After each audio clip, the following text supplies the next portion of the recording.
بسم الله الرحمن الرحيم نحمده ونصلي ونسلم على حبيبه الكريم الأمين العزيز الرؤوف الرحيم وبعد أعوذ بالله من الشيطان الرجيم بسم الله الرحمن الرحيم يا أيها الذين آمنوا إذا نودي للصلاة من يوم الجمعة فاسعوا إلى ذكر الله وذروا البيع ذلكم خير لكم إن كنتم تعلمون صدق الله العظيم الصلاة والسلام عليك وعلى آلك وأصحابك وأهل بيتك يا رسول الله صلی اللہ تعالی علیہ وسلم۔ سورہ جمعہ کی آیت نمبر 9، کل 11 آیت ہیں، اس میں 11 ہے، بس تو ختم ہو جائے گا انشاءاللہ۔ آج کے جمعہ سے ریلیٹڈ بڑے اہم سب مسائل اور فضائل کے حوالے سے، کیونکہ بہت سارے ایسے مسائل ہوتے ہیں نماز کے متعلق، تو اسی لیے میں نے یہ بھی تفصیل آج لائی ہے۔ پہلے آپ دیکھ لیں غوث پاک اس حوالے سے کیا کہتے ہیں۔ ثم لما تہاون المسلمون فی امر الجمعہ وتکاسلوا فی الاجتماع قبل الصلاة بل انفضوا وصرفوا عن الجامع حين خطب رسول الله صلی اللہ علیہ وسلم حين سمعوا الصداء الملاهي المعهود لمجيء العير على ما هو عادتهم دائما عاتبهم الله سبحانه وانزل عليهم الآية۔ اصل جمعہ کا پس منظر اللہ پاک غوث پاک بیان فرما رہے ہیں کہ جب مسلمانوں میں جمعہ کے معاملات میں کوتاہی ہوئی، جمعہ کے نماز ہے، جمعہ کے معاملات میں کوتاہی ہوئی اور جمعہ میں اکٹھا ہونے کے سلسلے میں سست ہوئے نماز سے پہلے، بل انفضوا وصرفوا عن الجامع، بلکہ کبھی کبھی تو ایسا بھی ہوا کہ رسول اللہ خطبہ دے رہے ہوں اور جمعہ کے مطلب مسجد سے نکل گئے، ایسے بھی ہوئے۔ اصل میں ہوا یہ ہے کہ اب سنیے کہ پہلے جو ہے ابھی تو خطبہ پہلے دیا جاتا ہے نماز سے، پہلے عیدین کی طرح مسئلہ تھا، یعنی نماز کے بعد خطبہ دیا جاتا تھا۔ نماز فرض تھی، یہ تو سب کے پاس اہمیت تھی، وہ اس لیے میں بول رہا ہوں کہ مسلمان کا لفظ ہے کہ مسلمان کوتاہی برتتے تھے، تو کچھ جماعت کے لوگ اس کو ایزی لے لیں گے کہ صحابہ سے بھی تو اس طرح کوتاہی ہوئی ہے، معاذ اللہ۔ یاد رکھیے اللہ کے محبوب بندے سے کوتاہی اس لیے ہوتی ہے تاکہ امت کو ایک بیس مل سکے۔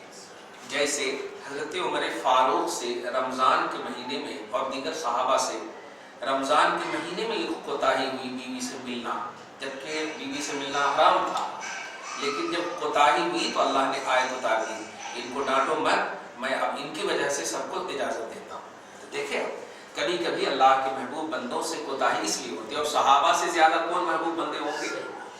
لہٰذا یہ نہ کہا جائے کہ کوتاہی تو ان سے بھی ہوئی، جیسے آج لوگ بولتے ہیں ولی وہ بنے تو ہم بھی بن جائیں گے، ایسا نہیں ہے، ان کا اسٹیٹس بہت اعلیٰ ہے، ان کی وجہ سے قرآن اترتا تھا، آیت اترتی تھی۔ چنانچہ ابھی دیکھیے کوتاہی مسلمانوں پر ہوئی تو اللہ نے آیت اتارا، اس کا مطلب کوتاہی اگر نہ ہوتی تو آیت نہیں اترتی۔ عظمت جمعہ ہمیں معلوم نہیں ہوتی۔ خیر، سب سے پہلے ہم آپ کو جمعہ کی وجہ تسمیہ، مطلب جمعہ کو جمعہ کیوں کہتے ہیں، جمعہ کو جمعہ کیوں کہتے ہیں، اور اس سے ریلیٹڈ کچھ مسائل بھی ہم بتائیں گے، اور بڑا مزہ آئے گا۔ حضرت امام احمد ابن حنبل جن کا انتقال 241 میں ہوا ہے، اپنی مسند میں، مسند امام احمد میں ہے، مسند میں ایک روایت بیان کرتے ہیں۔ وہ راوی کون ہے؟ حضرت سلمان فارسی رضی اللہ عنہ بیان کرتے ہیں کہ رسول اللہ صلی اللہ علیہ وسلم نے فرمایا، کیا تم جانتے ہو کہ جمعہ کا دن کیا ہے؟ سوال کیا، میں نے عرض کیا اللہ اور اس کا رسول زیادہ جانتے ہیں۔ صحابہ کا ہمیشہ یہ ادبی طرز رہتا تھا، جاننے کے باوجود کہتے تھے کہ اللہ اس کا رسول زیادہ جانتے ہیں۔ اس کی وجہ یہ ہوتی تھی کہ اگر میں بتا دوں کہ ہاں جانتا ہوں تو دی اینڈ ہو جائے گا، لیکن اگر کہتے اللہ رسول زیادہ جانتے ہیں تو کچھ اور مل جائے گا، یہ ان کا مطلب شغف ہوتا تھا، شوق ہوتا تھا۔ تو اللہ اس کا رسول زیادہ جانتے ہیں۔ پھر دوسری بار رسول اللہ صلی اللہ علیہ وسلم نے فرمایا، کیا تم جانتے ہو کہ جمعہ کا دن کیا ہے؟ میں نے پھر کہا نہیں۔ پھر آپ نے تیسری بار صلی اللہ تعالی علیہ وسلم یا چوتھی بار میں فرمایا، یہ وہ دن ہے جس میں تمہارے باپ آدم کی تخلیق کو جمع کیا گیا، آدم کا پتلا، آدم کی پیدائش کو جمع کیا گیا. جمع دیکھ رہے، جمع سے اکٹھا کیا گیا، ساری زمین سے مٹی کو اکٹھا کیا گیا. تو یہ وہ دن، اب وجہ تسمیہ اس کو کیوں کہتے ہیں جمع میں نے اکٹھا کرنا. اس دن جو مسلمان بھی وضو کرے گا، یہ ہے اصل آپ کو فضائل. اس دن جو مسلمان بھی وضو کر کے مسجد میں جائے، پھر اس وقت تک خاموش بیٹھا رہے یہاں تک کہ امام اپنی نماز پڑھ لے، تو یہ عمل اس جمعہ اور اس کے بعد والے جمعہ کے گناہوں کا کفارہ بن جائے گا. ادب سے جا کر کے بیٹھ نماز کی تکمیل تک. لیکن ایک شرط یہ ہے کہ وہ شخص جو ہے لڑائی نہ کرتا ہو، خون ریزی نہ کرتا ہو، جھگڑے اور فساد نہ کرتا ہو، حقوق العباد میں گرفتار نہ. ایسا شخص کو پورے ہفتے کی گارنٹی ہے کہ پورے ہفتے میں اللہ تعالیٰ اسے ایک دم پاک رکھے، کفارہ ہو جائے. خیر، ایک ہوئی. اب دیکھیے مسند احمد جلد 5 صفحہ نمبر 440، قدیم مطبوعہ مسند احمد. اچھا، معجم کبیر میں بھی یہ ہے، حدیث نمبر 6089 ہے. اب اور دیکھیے تفسیر قرطبی مشہور ہے، ابن کثیر کے ایک دم لیول کے ہیں. 668 ان کا انتقال ہوا. ابو سلمہ نے کہا پہلے جمعہ کے دن کو العروبہ کہا جاتا تھا. یہ سب بات ایک دم جنرل نالج کے اعتبار سے بھی اچھی ہے. پہلے کیا کہا ہے؟ یوم العروبہ، عروبہ کہا جاتا ہے. عین را واو با. آج کل پہلے جمعہ آج جس کو جمعہ بول رہے ہیں نا، تو اس کو عروبہ کہتے تھے عرب کے لوگ. سمجھ رہے ہیں؟ ہاں، عروبہ کہتے تھے. ایک دم دنیا میں دیکھیں نا کہ پہلے فیض آباد کہا جاتا تھا، اب امبیڈکر نگر کہا جاتا ہے. پہلے فیض آباد کہا جاتا تھا، اب امبیڈکر نگر، ضلع امبیڈکر نگر ہو گیا ہے. تو میں بتا رہا ہوں کنورٹ ہونے کو. تو پہلے جو ہے العروبہ کہا جاتا، یعنی عروبہ کہا جاتا تھا جمعہ کو. اور سب سے پہلے جس نے اس دن کا نام الجمعہ رکھا وہ کعب بن لوئی ہے. لوئی جن کو رسول اللہ نے نماز میں بلایا تھا نا، کعب بن لوئی کو نماز بلایا تھا. سورہ انفال کی آیت نمبر 124 میں بلایا تھا. تو سب سے پہلے جو جمعہ کا نام یعنی جمعہ کا لفظ یوز کیا، نام رکھا، وہ ہے کعب بن لوئی. ایک اور ایک قول یہ ہے کہ سب سے پہلے انصار نے اس کا نام جمعہ رکھا. انصار تو مدینہ کے صحابہ کے نام. چلیے، یہ تفسیر قرطبی میں ہے.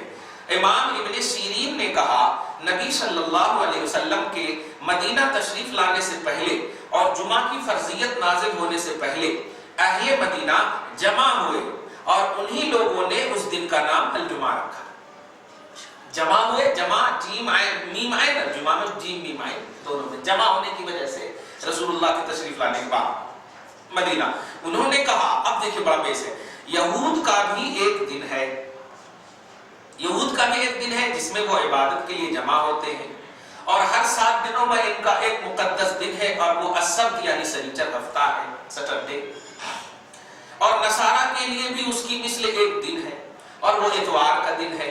بس آؤ ہم بھی ہفتہ میں ایک دن معین کریں، دھیان دیجئے، جس میں ہم سب جمع ہو کر اللہ تعالیٰ کا ذکر کریں اور اس دن خصوصی نماز پڑھیں. پھر انہوں نے کہا یہود نے سنیچر یعنی ہفتہ کا دن متعین کیا ہے اور نصارہ نے اتوار کا دن متعین کیا ہے.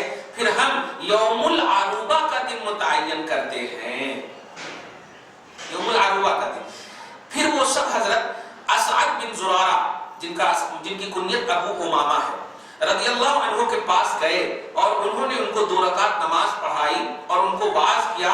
پھر جس دن وہ جمع ہوئے تھے اس دن کا نام انہوں نے یوم الجمعہ رکھا. یہ بھی تفسیر قرطبی ہے. یہ ایک دم زبردست، ایک دم معلومات افزا بات ہے، دھیان دیجیے گا.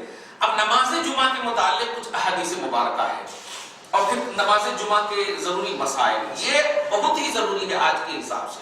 پہلے دیکھیے نماز جمعہ کے متعلق، کیونکہ سورہ جمعہ حضرت حفصہ رضی اللہ عنہ بیان کرتی ہے کہ ہر بالغ پر نماز جمعہ کے لیے جانا واجب ہے. نماز تو فرض ہے لیکن نماز جمعہ کے لیے جانا واجب ہے ہر بالغ. حضرت ابو الجعد الزمری رضی اللہ عنہ بیان کرتے ہیں کہ رسول اللہ صلی اللہ علیہ وسلم نے فرمایا جس نے سستی کی وجہ سے 3 بار جمعہ کو ترک کر دیا اللہ تعالیٰ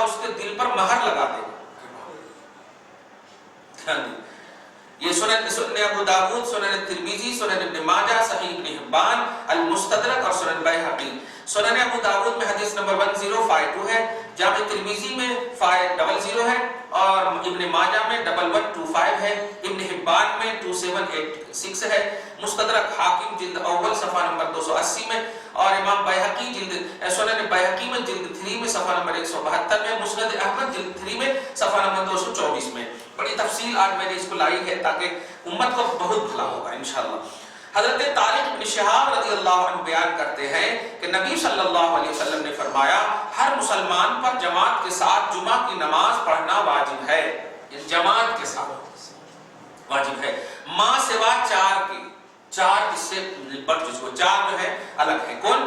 غلام پر نماز جمعہ پڑھنا واجب نہیں، عورت پر نماز جمعہ پڑھنا واجب نہیں، بچہ یا بیمار پر نماز جمعہ پڑھنا واجب نہیں۔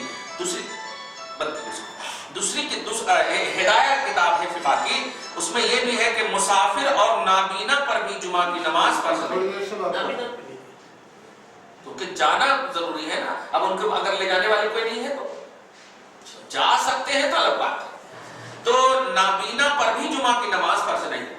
اس کا لحاظ کیا ہے؟ ایک دم آسانی ہے کہ بھائی کوئی ہے نہیں گھر میں تو اب کیا کریں۔ خیر، سنن ابو داؤد رقم الحدیث 1067، اصل یہ حدیث ہے۔ سب سے پہلی بات یہ ہے کہ یہ سب جو ہم الگ کر رہے ہیں یہ نہ سمجھا جائے کہ یہ حنفی مذہب ہے یا مالکی اور شافعی تقلیدی مسئلہ، یہ حدیث کو بول رہے ہیں کہ ان لوگوں کو، اب جیسے بولتے ہیں کسی پر نماز معاف نہیں ہے، جماعت کے لوگ بول دیتے ہیں کسی پر نماز معاف نہیں، ایسا نہیں ہے۔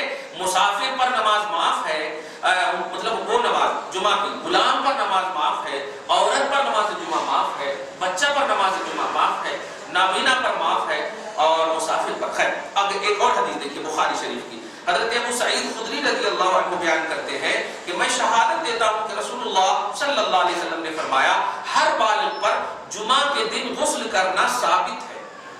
فرمایا تو واجب ہے، لیکن واجب سے مراد وہاں پر ثابت ہے، کمپلسری نہیں، افضل ہے۔ اور یہ بھی ہے کہ وہ مسواک کرے، اور اگر خوشبو میسر ہو تو خوشبو بھی لگائے۔ دیکھ رہے ہیں صحیح بخاری حدیث نمبر 880، اور سنن ابو داود میں بھی حدیث نمبر 341، سنن نسائی میں بھی حدیث نمبر 1377، سنن ابن ماجہ میں بھی حدیث نمبر 1089 میں۔ اور ایک حدیث دیکھیے ترمذی کی، حضرت سمرہ ابن جندب رضی اللہ عنہ بیان کرتے ہیں کہ رسول اللہ صلی اللہ علیہ وسلم نے فرمایا جس نے جمعہ کے دن غسل کیا تو بہت اچھا کام کیا اور عمدہ ہے، اور جس نے غسل کیا تو غسل کرنا افضل ہے۔ جس نے جمعہ کے دن غسل کیا تو اچھا کام ہے اور عمدہ ہے، اور جس نے غسل کیا تو غسل کرنا افضل ہے۔ مطلب کیا ہے اس کا؟ یعنی آپ فرض کیجئے کہ ناپاک ہے تو ہر دن کریں گے، لیکن پاک ہو کر کے بھی اگر کوئی غسل کرے تو افضل ہے۔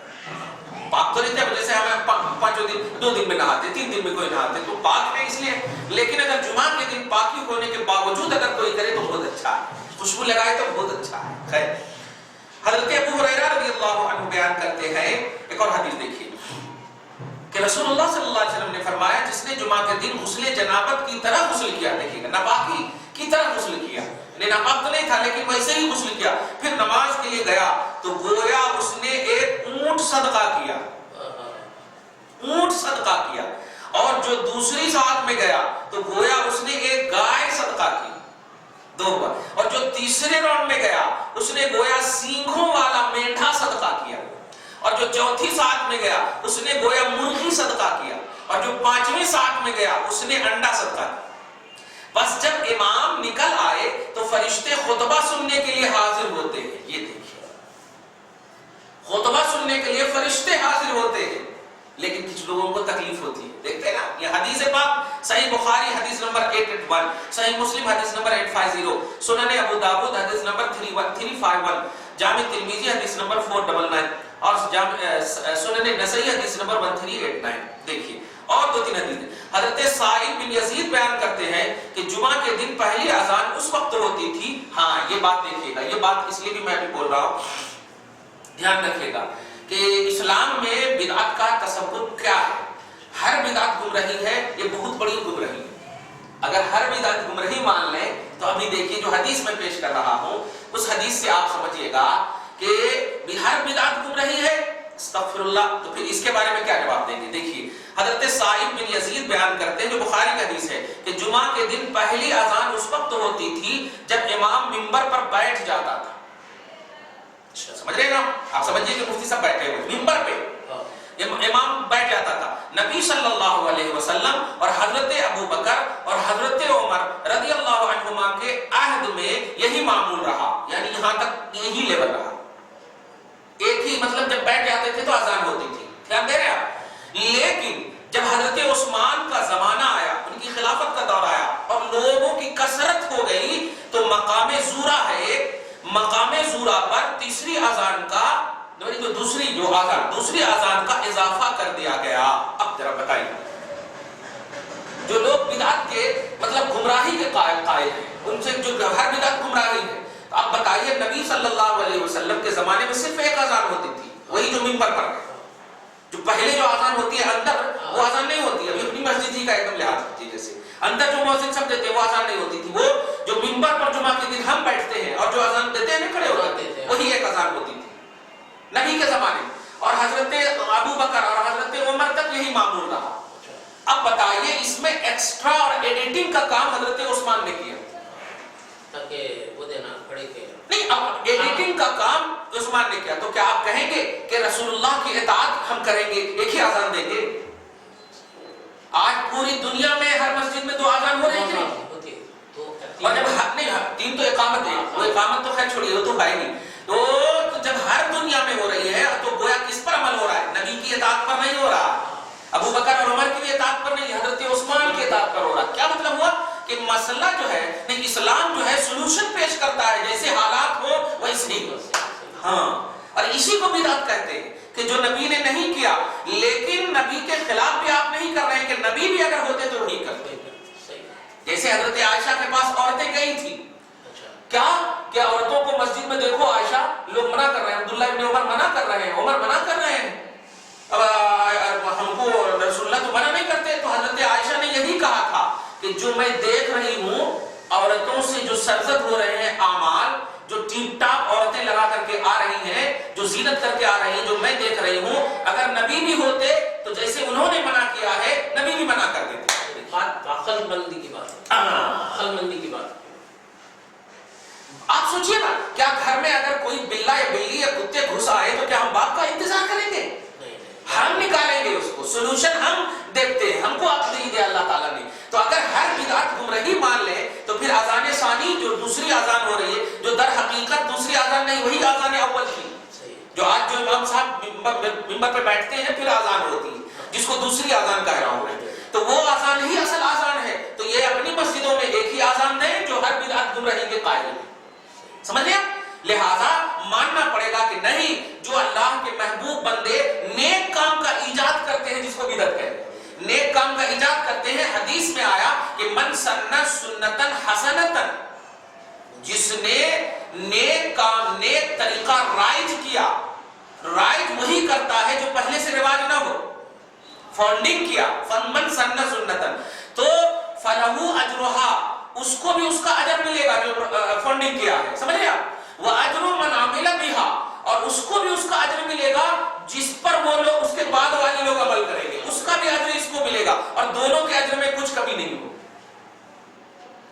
تو کہنا یہ ہے کہ ہر بدعت کو جو نبی نے نہیں کیا، صحابی نے نہیں کیا. ابھی دیکھیے درس قرآن میں ایک جملہ کا، اب آپ بھی اس کو سوچیے کہ 17 مہینہ تک یا 16 مہینہ تک بیت المقدس کی طرف رخ کر کے نماز پڑھنا نبی سے ثابت ہے. کیا آج کا امتی ایک دن بھی یا ایک وقت کی بھی نماز یہ کہہ کر پڑھ سکتا ہے کہ نہیں نبی نے پڑھا اور نبی سے ثابت ہے؟ بولیے، پڑھ سکتے ہیں آپ کہ ہم بیت المقدس کی طرف ہم پڑھیں گے؟ پڑھیں گے آپ؟ نہیں پڑھیں گے. تو کیوں نہیں پڑھیں گے آپ جب آپ یہ بولتے ہو کہ ہر چیز نبی سے جو ثابت ہوگی وہی ہم کریں گے؟ خالی فاتحہ، نظر نیاز اور میلاد النبی اور 11ویں میں یہ جملہ بولیں گے آپ کہ نہیں نبی سے یہ ثابت نہیں ہے. تو ٹھیک ہے، جو نبی سے ثابت ہے وہ تو کر کے بتاؤ. 17 مہینہ تک نماز نبی نے پڑھا ہے. اب اگر یہاں پر کہو گے نہیں وہ تو اللہ کا حکم تھا، دھیان دیجیے گا، اور یہ بھی اللہ کا حکم ہے، تو آپ پھر ایسا بولو کہ جو آرڈر اور جو حکم ہو وہیں پر ہم عمل کریں گے، اس کے علاوہ پر ہم عمل نہیں کریں گے، یہ بولو. لیکن آپ بولتے ہو نہیں نبی سے ثابت نہیں ہے، صحابہ سے